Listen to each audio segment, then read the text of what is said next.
Ed, am I going to see you in Salt Lake City soon? Yes. I'll see you in June then. Yeah. I go to back to Ballet Met for 2 days for rehearsal, and then we fly out for um the week of Salt Lake City for Great. tech and the performances. So yeah. Yeah, I'm there I think on Wednesday, just flying in for a day to stage a piece and clean it up and then fly out. So Oh, great. let's see what we can put together in a day.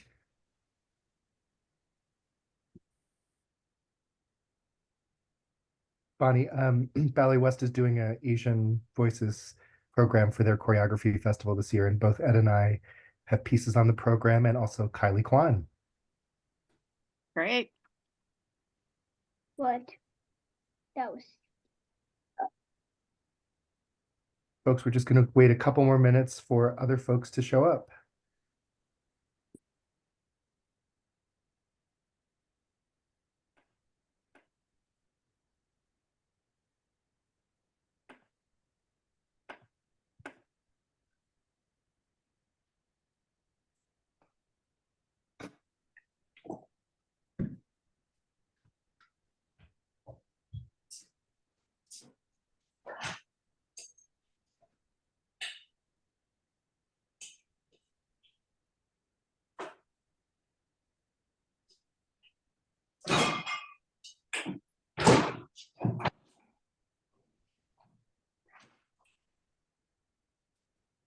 Hi, everybody. I put it in the chat, but in case you didn't see it, I encourage you to just introduce yourself with your name and any affiliate organization or entity, and continue using the chat to list any questions you might have or issues that you are encountering, or things that you would like Edward or Phil Chan or myself to answer during our session today. Hi, Yuki, Liang, and Audrey, Brandy, Dana. Hi.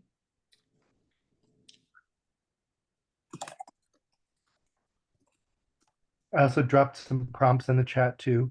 Your name, your affiliation, what you're working on right now, and how an AAPI community like this can help you in your work. So feel free to drop your answers in the chat while we wait for other folks to tune in.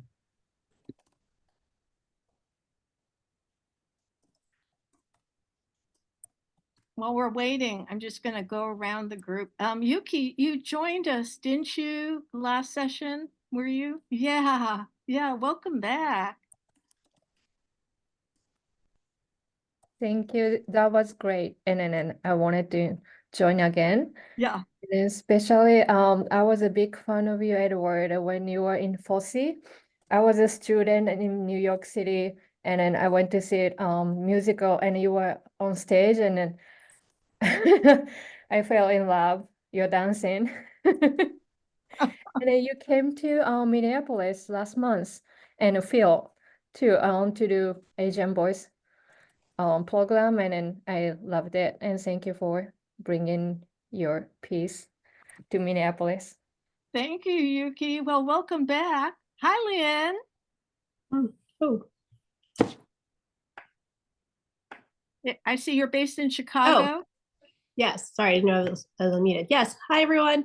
I'm a lifelong dancer. I trained at the Washington School of Ballet, was Clara and flutes and flowers and all things and Nutcracker, and performed at the Kennedy Center when I was younger.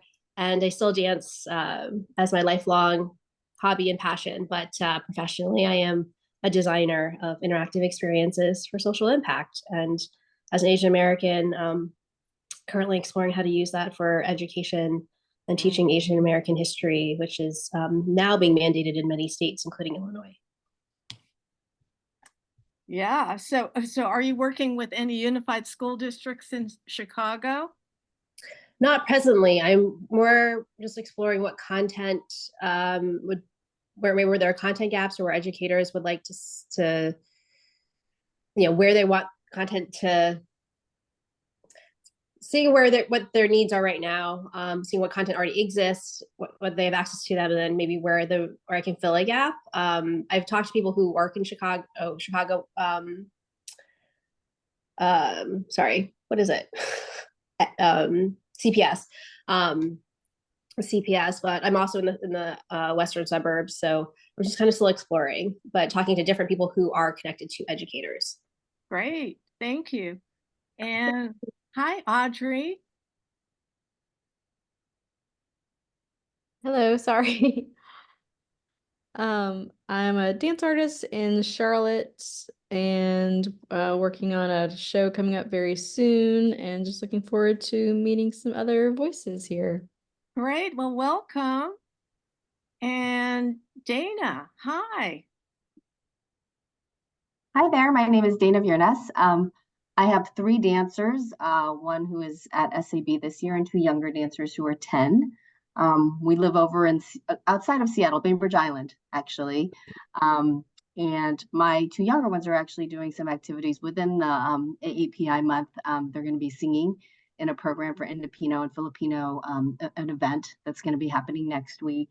And so, yeah, just trying to stay engaged. And, my kids are in the arts, and I think it's critical to be paying attention to this stuff. Oh, that's wonderful. Well, welcome, Dana. Hi, Kirati.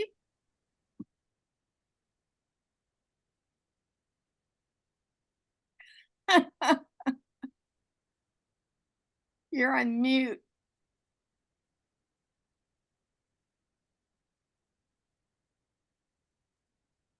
It's nice to see that we have 2 out of the 3 Asian Americans who were ever invited to make work at the New York City Ballet with us tonight. So that's a pretty hard flex.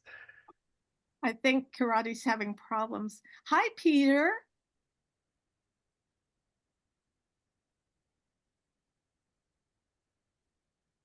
Hi there.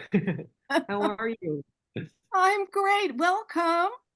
Congratulations, Edward. I just want to say hello, and I'll just be a fly on the wall, and congratulations. Well, we don't So- want you to be a fly on the wall, be part of the conversation. Oh my Yes. gosh, thank you so much. I'm totally humbled, the famous Peter Chu. So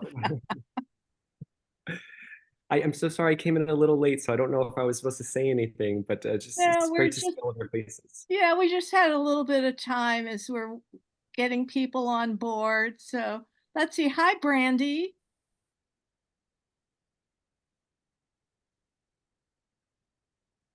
Did we lose her? Maybe she's having problems connecting. Well, hey, Achinda. Introduce yourself.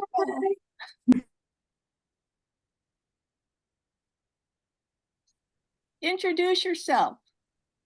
Oh, I missed that. Sorry. Hi, I'm Achinta McDaniel, hailing from LA. Phil is wearing a USC Kaufman shirt. I just saw him last week for graduation. I saw Bonnie too. I'm the founder and artistic director of Blue 13 Dance Company. Happy to be here. I teach at Kaufman. Yay. Thank you. Well, I think we're starting to get people in. I encourage you, please put your name, introduce yourself, and your affiliation or organization entity in the chat. And please be part of the conversation today. I'm so thrilled, it's AAPI Heritage Month, and we're just celebrating our Edward Liang, who is the artistic director of the Washington Ballet. But more to the point, he is such an extraordinary person. I had invited him to be part of the panel for the Princess Grace Foundation USA, and so impressed by him. And so when it came time last year to look at, sessions that we might program, I said, you know what? We're gonna throw the fishing line in and reel in Ed. So, hey, welcome everybody. Please feel free to put stuff in the chat. I'm just going to jump in. Edward, how does it feel now to be the artistic director of the Washington Ballet? it feels really good. I am currently right now in my DC and what's funny is that my husband is still back in Columbus at Ballet Met trying to close out our house, finish it up, and put it on the market. And we're changing our house to just a temporary 700 square foot apartment, two large grown men and an 80-pound dog. So, but very happy with the location. It's literally 300 yards from the Washington Ballet Dance Campus. And I'm feeling good because for the past 8 months, I've been leading two companies. So it's much better to be concentrating on one.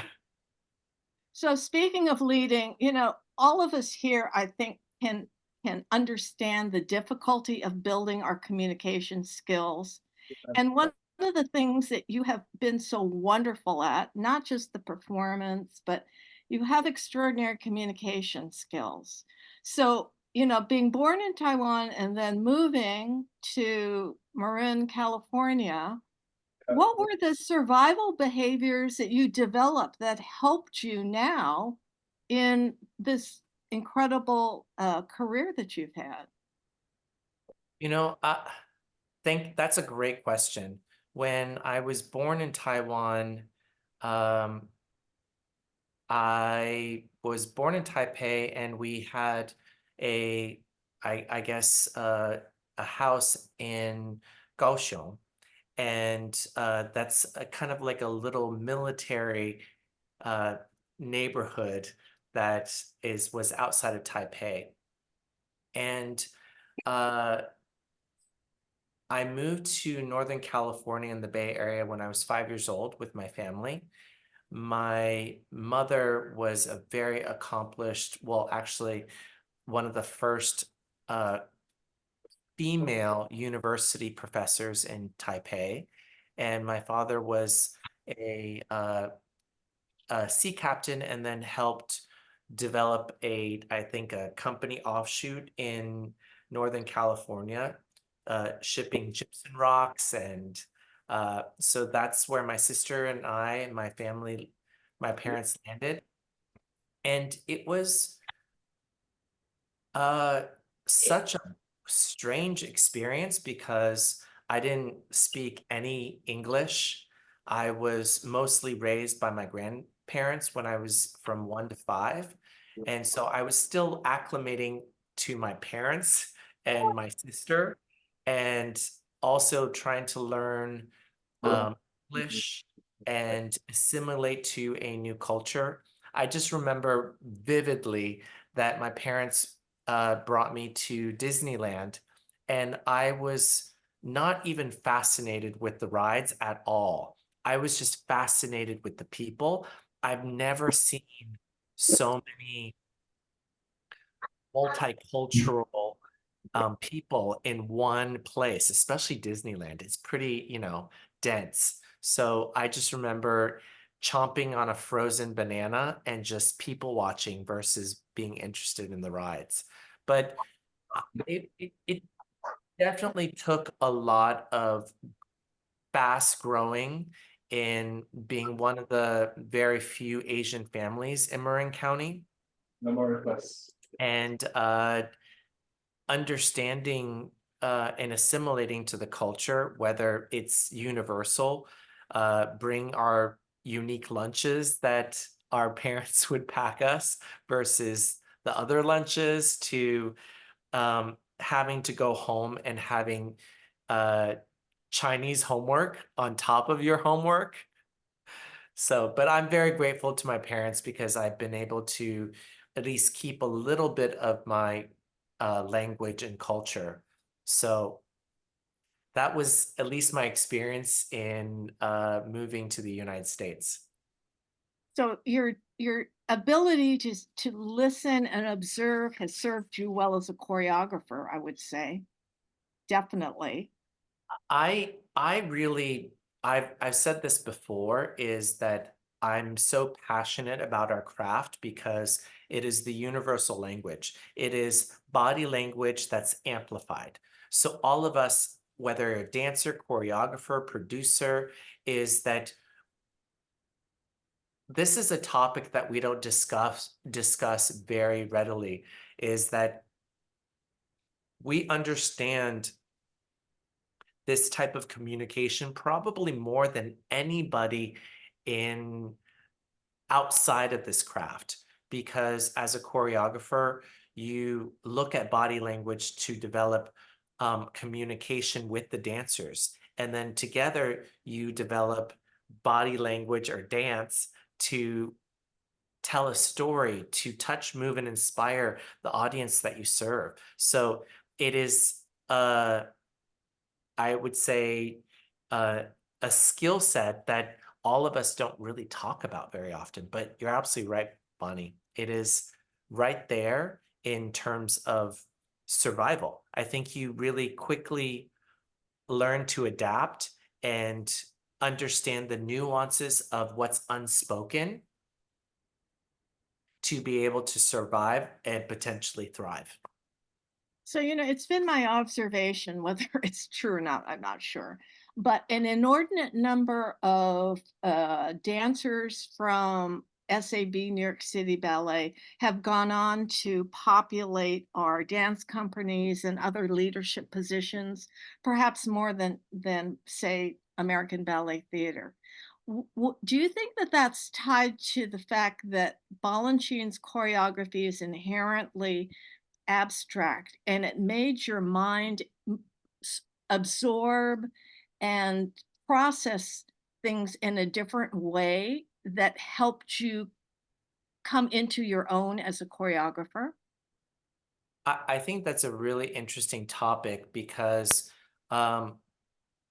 just my first pass at this is I think it helps with our industry to become even interested in leadership. You have to have grit. You have to have survival skills to be able to approach this type of multi-pronged, multi-situational dynamic, whether you're reporting to boards, answering to your staff, answering to your dancers, development, fundraising, friend raising, putting together and developing choreographers' voices and creating a platform for the next generation.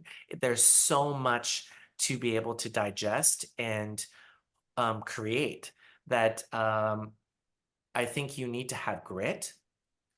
And then I really do believe that Balanchine and New York City Ballet and the School of American Ballet has always pushed their dancers to in many different ways. To give you an example, when I first entered the New York City Ballet at 16, very soon was the Balanchine celebration, and we did 79 ballets in 14 weeks. So it really pushes you to think outside the box of what someone can do, and working with masters, like I never got to work with masters, well, George Balanchine, but I got to work with incredible choreographers and Jerome Robbins and people Bossy on Broadway. Bossy on Broadway, but I've been very lucky to have a connection with people that are just one step removed from the source. So it's dancers that have worked and have been choreographed on Balanchine, or Yuri Killian, or Ohad, or Anne Reinking, who was the muse to Bob Fosse. So I do think that it pushes, very similar to NDT, it pushes its dancers and anybody within its aegis to think hyper creatively.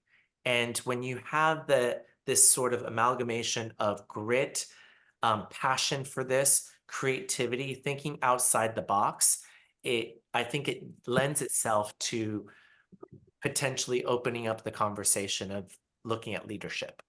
So how did you know to build your network of contacts so that you were able to say, okay, I enjoy performing, but my passion really is choreography. I look at the list of works and companies that you've worked with internationally, and that doesn't come just from wishing. How'd you do it? I thank the universe for these opportunities. I only even thought about choreography when I was pushed by a famous choreographer in NDT who shall remain nameless.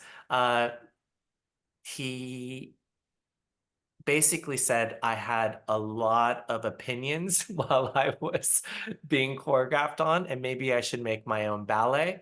And if that is the case, it was a dare that I make it for their choreographic gala. They have it as a cancer fundraiser in NDT. And this mentor of mine asked me to create a pas de deux in 4 days with these two dancers.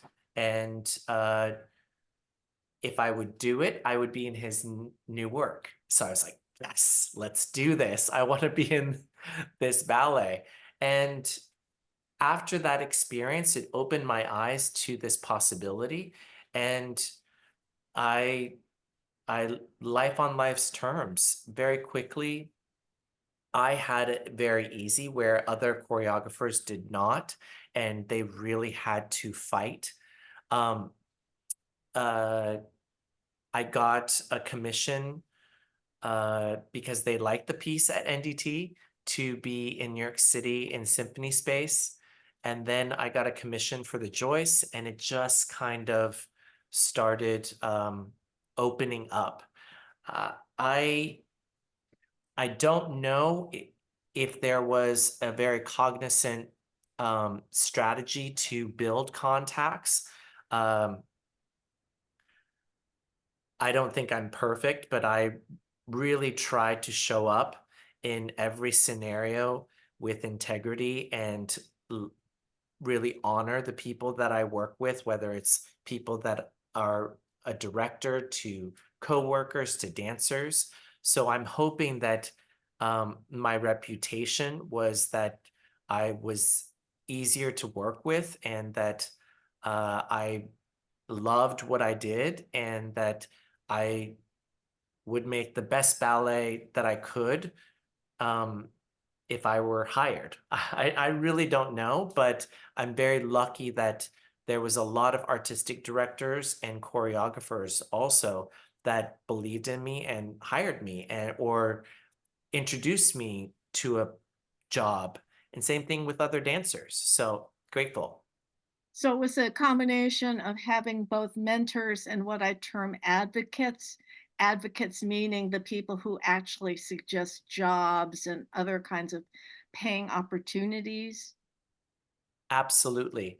I think that our industry is not any different than any other industry. It's much more subjective. It's very rigorous and competitive. But we're ultimately, regardless of our titles, of our job positions, people like to do business with the people that they know, that they trust, and they like across the board. And it beyond, I think this is also where the industry has changed very much so, is that I'm very happy to see that how you show up is just as important as how brilliant your craft is. And I don't think that that was the case in generations in the past. I think that there was a lot of bad behavior that was okayed. Tolerated. Yeah, tolerated. But I think dance has changed. Our industry has changed. And that means our artists that are a part of our industry has to change with the tides. So, you have such a wide background across our dance worlds. So when you went to Ballet Met, how did you start the auditioning process versus the impact of the pandemic and maybe going to online scouting? How has the audition process for you evolved?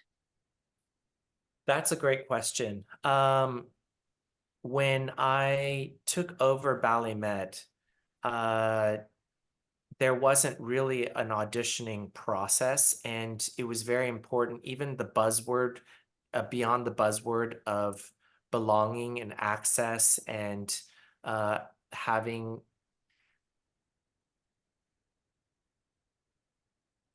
it be a balanced opportunity for people to audition for Ballet Met. So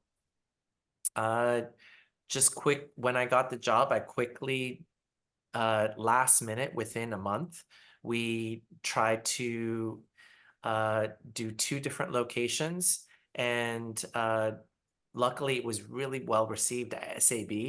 My first year at Ballet Met, we already had over 170 applicants at SAB, which was a huge turnout.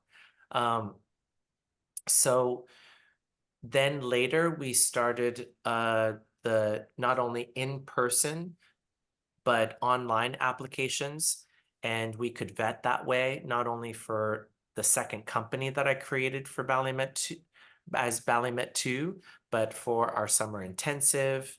I kind of understood the ecosystem of how to bolster all 3 and create and slowly build a brand that would, I think, help not only budget-wise, our brand, and just our whole ecosystem within our Ballet Met in Columbus campus. So, living in that part of America, did you find coming aboard any vestiges of racism or resistance at all?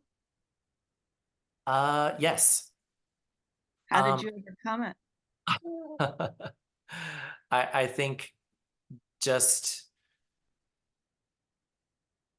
looking at the situation and making an assessment whether you really face it full on and head on, or you look at the organization that you represent and you figure out what the next step is to change and transmute this poison. I'll give you a story, is that when I first landed, I was asked to be a part of a dinner, and there is I would say, the corporate CEO group that was a part of Columbus, Ohio, and the head of that asked this chef to cook a private dinner. And after the dinner, he sat down with us and had a glass of wine. And he was sitting next to the head of the opera, who was also new. And he said, who is he? And the head of the opera said, oh, he's the new artistic director of the ballet company, Ballet Met. And he knew that I could hear, but pretended that he was having a discussion with the opera director and was like, what does he know about ballet? He's Asian. Is he Chinese? What is he? And she quickly quipped back. And I'm sorry, this sounds like ego, but it's not. And she said, well, actually, he's probably out of the 3 symphony, the opera and the ballet, he's more well-known than us. So he does know something about ballet. But this is a fight that I think that has been something that is unspoken, and a topic that is very important is that there are these ideas that if you come from a certain background, that you would actually have more information, more weight to your voice, more creativity, and that it's very interesting. There's still a lot of implicit biases that are prevalent that we don't even discuss, and we don't even really talk about, that we have to overcome as Asian artists. Yeah, those microaggression behaviors that appear, you know, sort of undercut and subtle maybe on the, I mean, those are hurtful. And, you know, thank you for really being honest about that. So, you know, many of us wrestle with funding and finding donors because that's the lifeblood of how we create our work. So when you came aboard, was it a problem assembling people around you who understood and respected you in order to build the financial support that was necessary to move Ballet Met to the goals that you had in mind? I'm sure there were, but I didn't even think about it. I had a Mm. task, I had ambitions, and I knew where I wanted to go. So my job was not to have that impede on what I was hired to do for the organization. So I put on blinders, and just like any sort of fundraising, it's all in numbers. Haha. You're going to have disappointments. You're going to have a lot of no's to yes. It's building the capacity, and it's building the organization. And what I love when I've heard this, and it goes back to the conversation of grit, is that when I hear no, it means yes later. And Yeah.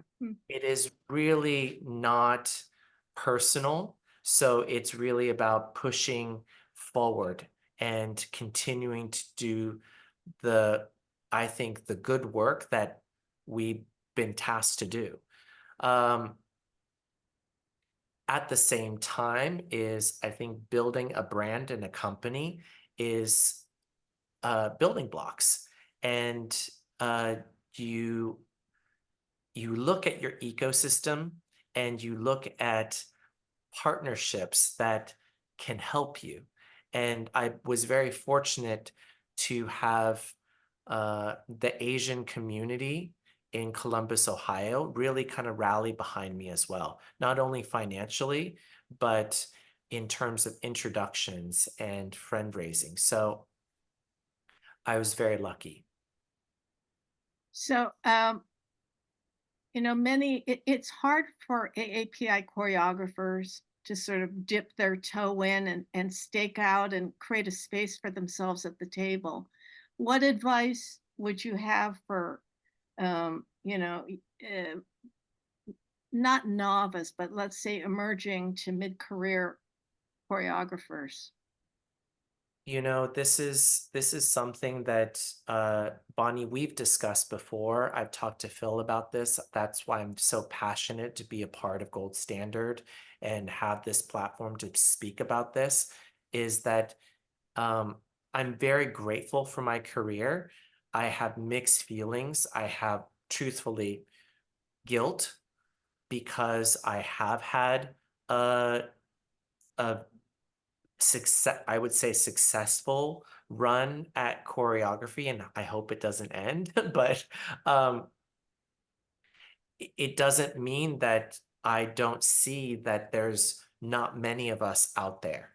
It's not lost on me, again, that the Washington Ballet and Ballet Met have hired the first Asian and Chinese American artistic director of a certain, I would say, now they kind of name it a major ballet company. But whether it is being an AD or a choreographer, this is why I'm aligned with Gold Standard and being able to hopefully foster and provide a platform for Asian artists in general.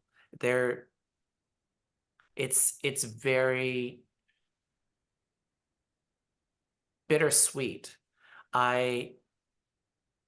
This might be a pivot, but I was very lucky that many, many years ago, I was on this symposium platform with in Singapore, and the topic and the title was called Conversation. And I was next to Li Huaiming, who was the former artistic director of Cloudgate. Yeah. And a couple of journalists was trying to push the topic of how, in particular, I could make my ballets or works, my choreography, more Asian, and kind of highlighted which is very interesting, that this reporter highlighted the fact that I'm Chinese American, and that my particular situation is I didn't really belong in the United States, and I didn't belong in Asia either. And so what was my strategy to be more Asian, to be able to fit into the Asian market, or be able to help the Asian market brand itself and to be identifiable in the dance landscape? Does that make any sense? Yeah.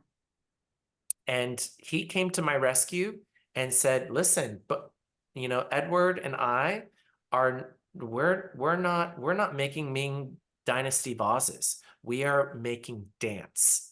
We are storytellers. And we don't need to be anything else but ourselves to tell our background and our stories. I found that very powerful, and I found it also incredibly amazing that another Asian, more experienced artist would really back me up and throw down. And I love that. And I learned from that, and that it is very much a Chinese saying that my father used to say, is that it's very easy to break one single Chinese chopstick, but if you grab a whole handful, it's impossible. So I think that is the topic of this particular conversation, that together, if the more we discuss this, the more we amplify each other, the more that we can support each other, the more that we can understand how to, and not look at each other as adversaries or competition, that there is more than enough to eat out there, that we can do better. Yay. So, let's face it, Washington, D.C. is very different from Columbus, Ohio.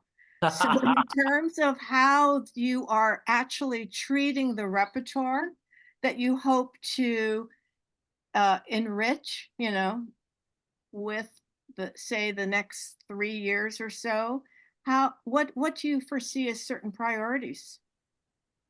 I think the priorities is to really have a holistic look and on programming. What I've always been passionate about, and in being able to speak about, I would say, the business model for Washington Ballet in particular, is that you have to look at the ecosystem. You have the Kennedy Center right here. You have all the best companies that circle in and out of DC. And then you have Wolf Trap. So you have to be very cognizant on how you deliver and look at, you can't compete with these huge institutions. And what can you bring to the table that would be additive to what everyone else is delivering? So I think that very similar to Columbus, Ohio and Ballet Met, I strive to help Washington Ballet be the best boutique ballet company that it can be, and hopefully the world-class dance and beyond DC. But I think what works is a full spectrum of dance. You need storytelling in full lengths that work and work with the calendar of the ecosystem of these other organizations and not compete, and still be able to help bolster the school, which is huge. And then you need triple bills that really can take the community on a journey, and ballets that sometimes are too expensive for the Kennedy Center even to bring, or that it's too small for them to bring. So you need to find that niche ballet and choreographer. And then on top of that, I love what I think a lot of artistic directors have tried to emulate is I love what Helgi Thomason did, is create new works as a platform so that you can identify yourself outside of the pack. So that's, I think, my sort of strategy or recipe. And thinking outside the box of theaters. We're bringing Alice to Virginia, Capital One Theater, so that that particular demographic of young families is ripe for the picking to introduce them to ballet and our craft and the Washington Ballet. And we open our next season at Wolf Trap with Stravinsky Violin Concerto, a new work for Jennifer Archibald, to a DJ and popular music. And I'm closing the program with a ballet, Murmurations, that I did for Houston Ballet. And I just thought it would be perfect because they gave us the okay, and it feathers on stage. And so the whole Wolf Trap will be swirling in wind and feathers. So I'm really, really excited to try to think outside the box, and we will clean up the feathers. We're not going to pollute, I promise. So, but at least that is my first initial response to programming. It's not an excuse, but when I got hired at the end of October, I literally had no time to program and budget. So I think my job as an artistic director is not to also force my vision upon the community. My job is also to meet the community in the conversation versus asking the community to come to the ballet company or the ballet school. I think that's very important. And that's why you're so brilliant. Hello. I mean, yeah, truly. So, what's interesting when I was with the Princess Grace Foundation is the number of companies that understand in order to reach out and identify and try to uplift choreographers potentially to work with community or main stage in some way, that this is really a kind of distribution channel that sort of went away and started now finally to come back. And I love hearing that, you will at some point incorporate that too, to identify other AAPI choreographers as well as other emerging choreographers that you can bring into the fold in some way, and creating the different levels in which they can plug in and be participatory. When you were mentioning Cloudgate, I so remember them coming to the Music Center in Los Angeles and doing their production of Rice, which was so brilliant. It was a full length, but the use of limited cloth and visuals and things. So you have a bigger theater to potentially work with. Are you also going to increase the creative collaborators that you'll bring aboard? I would love to. And, you know, that was something that I was really proud of. I think it was dumb luck and just pure stupidity. My first year, I I did a collaboration with the opera, the ballet, and the symphony all on stage together with the children's choir. And we didn't fall on our face, but what was amazing is to invite 7 choreographers to rebrand, reimagine famous symphonic pieces and arias. And also, I would say collaborate with the singers and potentially musicians on how we can do this all together. So it was very, very interesting. And it was very popular in Columbus. We did it 3 times. And it was a wonderful, great way to have a huge uptick in all of our subscribers and single tickets. It made a huge difference being able to bolster each other. So I'm hoping that I would be able to bring that same conversation to DC, but also in particular this call. Just recently in March, my last programming for Ballet Met, and very similar to what Phil has done for 10,000 Dreams in Kennedy Center, and also the Salt Lake City choreographic festival, is I had a program called Asian Voices. And I had to be very strategic about that because you want to give a platform, but at the same time is whether it is any sort of marginalized group of people, is that you need to build trust within the community, that you are not parading this type of platform, you're not tokenizing, you're not being performative, whether it is, you know, Asian choreographers, Black choreographers, Latinx choreographers. You have to make sure that you're doing it in potentially the right way, have conversations with community leaders, understand why you're doing this, and build trust within the community already to have it succeed.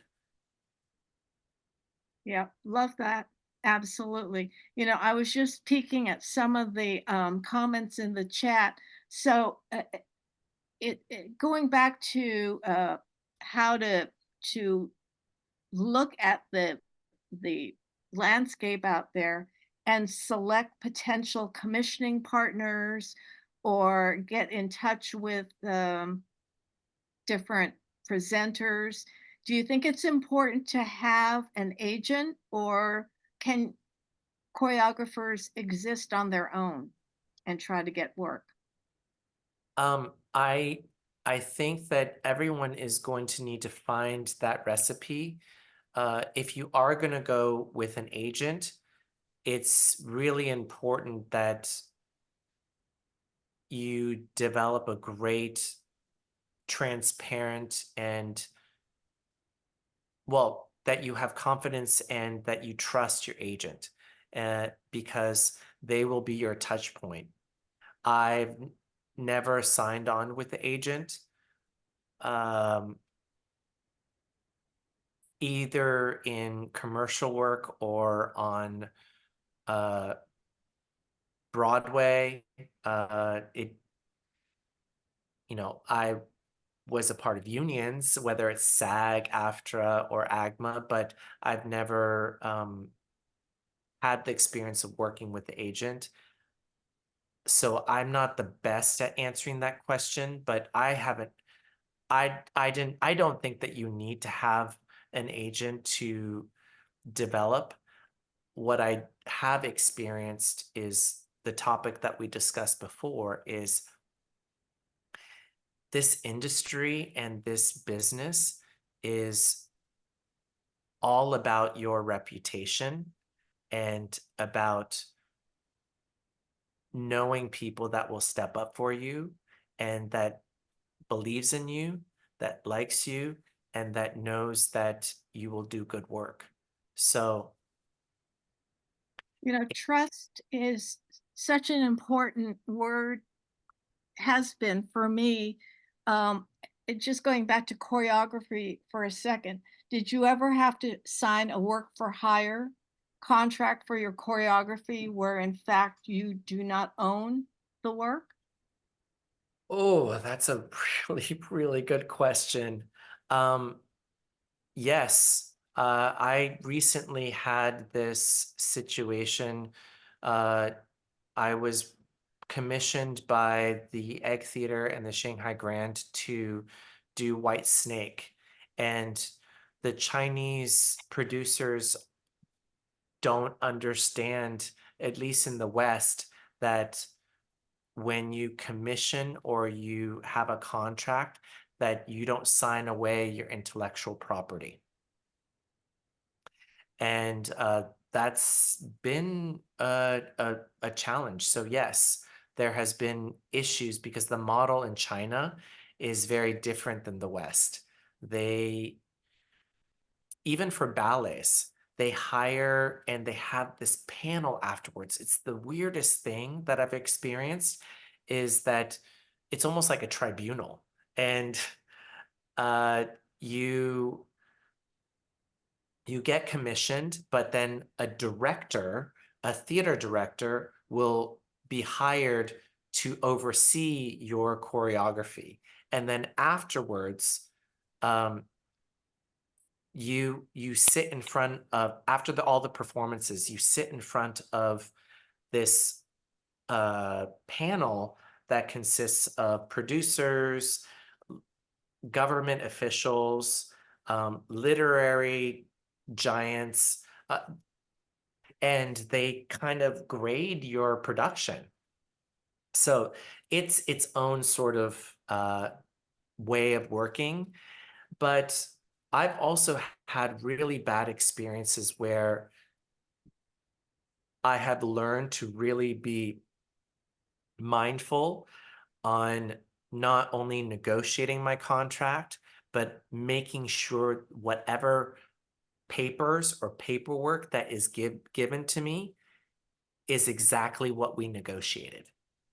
So I've been very much given a piece of paper that was completely opposite that what we negotiated, through emails, through telephone, and it wasn't going to serve me to try to sue. And you're going to be put into this bucket of being difficult, or that you're litigious or anything like that. But after, what they did was they slipped me a contract where I signed away my intellectual property, and that the company owned it in perpetuity. I didn't have casting rights, that if they brought it back whenever that they wanted to, they had casting rights. They didn't have to pay me a single cent, including royalties. So it was some tough, I would say, growing pains. Yeah, but these are important lessons, you know, and thank you for sharing. These are hard facts. These are kinds of things that we deal with as artists, right? And so it's good words of wisdom that you're sharing with us, to always read the fine print and make sure that what you're signing, that you get you sign 2 originals. I always make sure that, you know, I sign 2 originals, so I have an original and the other party has an original. And also to really follow your gut. You know when something does not feel right. You know, trust your instinct when you know that you're not being treated fairly, or that there is just something off. And as artists, we use that, our instincts, to create, but for some reason we hesitate to use that in business, in using our intuition, using our our ability to read body language and to be able to call BS when you see something that's not right in their body language. So it's very interesting. And then just the last thing to add to this particular topic is you have to balance and eventually build confidence to know your self-worth, to know the value of what your ballets are worth, not only monetarily, but artistically. Okay, so let's open the floor. Anyone have questions? Please ask away. You can even ask something personal, just not too personal. No one? Come on, you guys. I've got a question, Ed. It's Phil. Sorry, the reception here at the Pillow is not great, so I'm off camera. I have a question about since you don't have an agent and negotiating your own value with potential presenters, how do you know what is an appropriate fee as your experience develops? How do you ask for more money and are comfortable with that process of asking for more money as your career develops? Um, I I think that you have to be mindful and you need to know who you're negotiating with. There's no way that I would ever ask for the same fee to a small pickup company or a project versus a big juggernaut like National Ballet Canada. Or know that the National Theater in Beijing is going to be very different than Pacific Northwest Ballet or Miami City Ballet. So you have to do your homework and know who you are negotiating with. And when you come into an impasse, this is where it's really difficult to balance out how much you love just working and creating, or even creating for free, and knowing what your value is. And truthfully, Phil, even to now, it's still a challenge. And don't think that just by me saying this, I have this all figured out. I'm just like you all, where unfortunately, I'm still that same 30-year-old when I first started choreography, and it comes in and out. And sometimes I remember or know who I am, and then sometimes it's a challenge of reminding myself. And so it's a balance of how much do you want this particular job, and how much are you willing to take away that sort of consistent fee that I think we all want to get better and better because it's our livelihood. So I have a quick question. When you go into a company and in the production meetings, you find that the lighting designer and costume designer are not quite on the same page as you, how do you deal with that? Um, are are you talking about contracts or just No, visually? in the production, Oh, when, in the production is that you're working with a company other than your own. yes, I think that I really haven't had a massive issue in my past experience. I have had where, how do I say this? You know, for ballet, it, it's so hierarchy based. And when you come into a ballet company, they luckily respect that it's the choreographic voice first. I have had challenges in terms of set design and lighting designer, but I'm very adaptable and understand that once we're in that tech and arena, it's what's most paramount is making the dancers look great and safe and getting the ballet on stage and making it look the best and not just my ego. With working in China with a director, that was very challenging because these lines of boundaries were so blurred that how do you navigate and negotiate that? And how I did the best I could was to speak honestly and just show up and really speak your mind. And if you really speak truth, I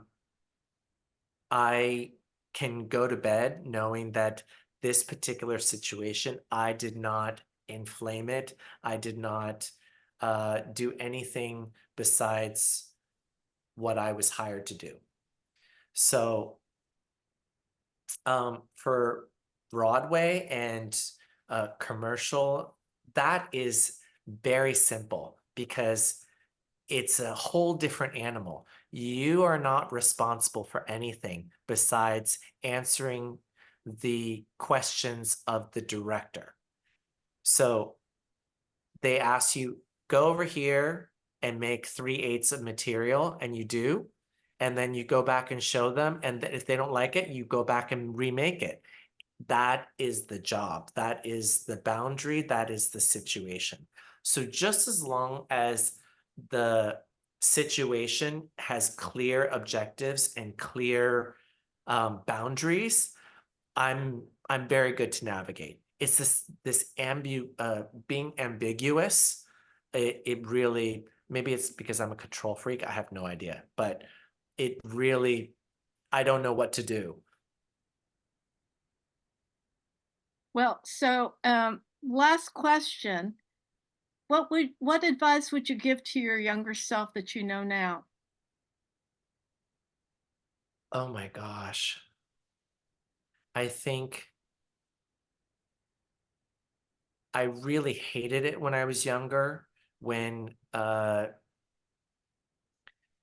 either my colleagues that were my peers that were older would give me advice. They could, especially when I was dancing, they could see I was struggling in always wanting to be better, wanting to be casted more, wanting to more. This, I would say I was this vacuum hole of nothing could fill this hole of desire. And I got this piece of advice because this principal dancer, female, she was like, she could tell I was suffering. And that she said, I know this is so annoying, but I'm going to say this. Please enjoy the process.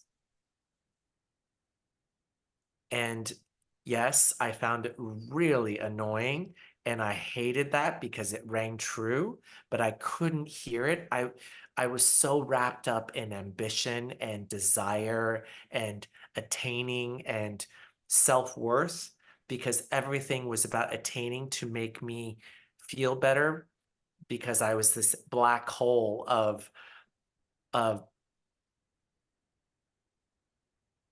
didn't feel good. So I needed accomplishments to bolster my identity of self-worth. But looking back, I wish that I think this will be more succinct. I'm sorry. Out of even this industry is people give this advice is to try to enjoy your wedding because it goes like a blink of an eye and hopefully you would only have 1, 2, or 3 in a lifetime. And that is very much how I feel, and I would say my best advice that I could give, because regardless of how many ballets, I've now made over 100 ballets, and I never thought that I would make that many ballets.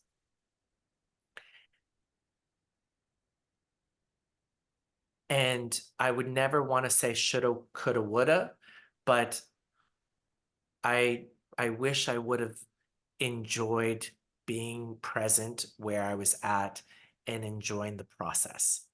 Mhm. Wow, thank you. Hey, Karate has a question for you. Yes. Hi everyone. Ooh, yes, my mic works. Okay, great. Well, first of all, I want to say thank you so much for all you shared so far. I really appreciate what you said about negotiating, intuition. I feel really aligned with that, so I appreciate that. My question is kind of I feel like I'm transitioning to freelance choreography a little more, and I'm curious about diversifying in ways, maybe like operas or Broadways or commercial work. I wonder if you have any advice into kind of, I don't know, how to enter those spaces potentially. Can you just repeat that question one more time so that I don't go veer off course? Yeah. I might have spoken really fast too. I'm interested in diversifying as a choreographer, getting into different spaces, potentially opera, Broadway, commercial. Just curious about that. Mostly have been in concert, but as possibilities are opening up in my world right now, I'm curious if you have any advice. Oh, yes. Go for it. I mean, that was always my motto. My goal was not to be a principal dancer with New York City Ballet. Not that that was I don't know if I would have ever attained it, but that wasn't my goal. In the very beginning, it was when I was really young, but then I realized that this career is in a flash. And so that's why I prayed and tried to manifest things that were outside the box, like Broadway, like NDT, like Complexions, like Pick Up Modern Dance that was in New York, trying to choreograph for ballet companies to modern companies, to hopefully Vegas shows, to commercials, to I hope to be, well, theater and dance theater to operas would be incredible. Just know that they all come with its challenges and its opportunities, because again, they have very different boundaries and hierarchy and social norms and what does a result or success look like, and timeline. Broadway has workshops for weeks. Theater has workshops for weeks. Ballet, you have a tech week. Opera, you have a whole different timeline. Vegas, or its own sort of animal. So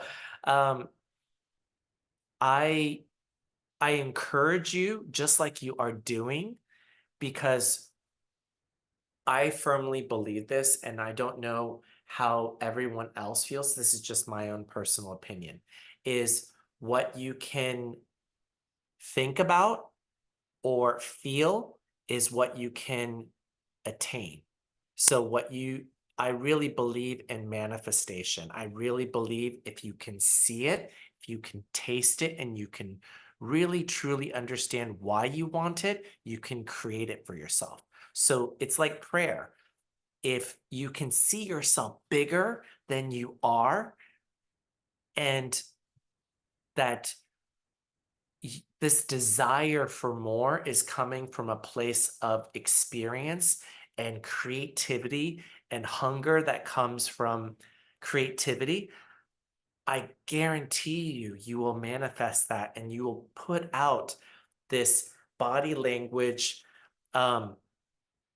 manifestation that people will read like a relationship, you know, like so sad. Like I'm quoting Sex and the City, where Carrie Bradshaw talked about men like New York taxis. You can't get in until that yellow light is on. No matter how you think that they are amazing or date worthy or available, they're not. The light has to be on for you to get in to taxi, or the metaphor is a relationship. So same thing is that you have to exhibit that I am ready light to the universe. Thank you.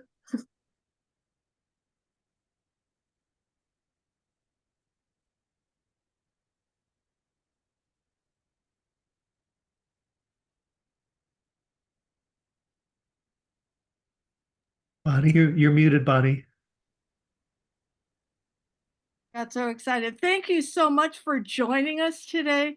This has been such a treat. Thank you, Edward, for giving us your time, your wisdom, your inspiration. We look forward to tracking everything that you do at Washington Ballet. And thank you all so much. I hope you might consider joining Gold Standard Arts Foundation as a member, joining our next session, and enjoy and celebrate the rest of AAPI Heritage Month, you all. Yes, absolutely. Celebration to this Heritage Month. Just so proud of you all and so proud of us. Yay, thank you so much. Thank you, everybody. Thank you, Ed. Thank you, Bonnie. you. Good night.